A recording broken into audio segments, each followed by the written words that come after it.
ప్రభుత్వం ఏర్పాటు చేసిన వరి ధాన్యం కొనుగోలు కేంద్రాలలో రైతులు ధాన్యం అమ్ముకొని మద్దతు ధర పొందాలని ఎమ్మెల్యే మామిడాల యశస్విన్ రెడ్డి రైతులకు సూచించారు.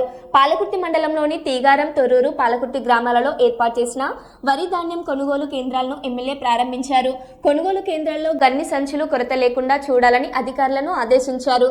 రైతులు కొనుగోలు కేంద్రాలకు తాలు తేమ లేకుండా తమ ధాన్యాన్ని తీసుకువచ్చి ప్రభుత్వం ఇచ్చే మద్దతు ధర పొందాలని, ప్రైవేట్ దళారులను ఆశ్రయించి మోసపోవద్దని తెలిపారు. ఈ కార్యక్రమంలో అధికారులు, మండల కాంగ్రెస్ పార్టీ నాయకులు, రైతులు తదితరులు పాల్గొన్నారు.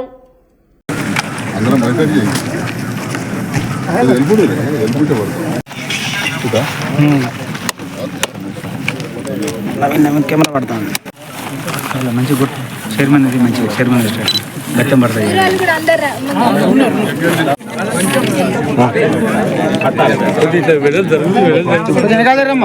మేడం అట్టాడు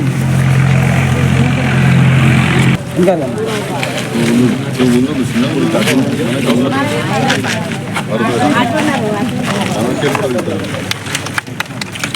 సరే ఇప్పుడు అది మా లేడీస్ సోదరులు అంతా సోదరి మళ్ళీ అంతా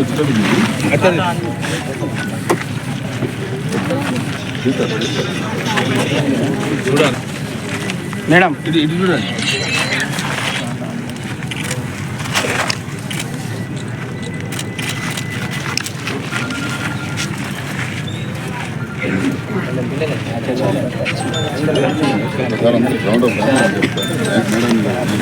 రైతులకు ఇబ్బంది లేకుండా ఉంటుందని చెప్పి ఓపెన్ చేస్తాం. ఏమున్నా కానీ సెంటర్లలో ఎప్పటికప్పుడు టార్పలిన్స్ అయినా అన్నీ అవైలబుల్ ఉండాలి. రైతులు కూడా మీ బాధ్యతగా మీరు కూడా మొత్తం ఇక్కడికి వచ్చే వదిలేయడం కాకుండా కరెక్ట్గా ఆరబోసి దానికి మీరు కూడా ఉండాలి.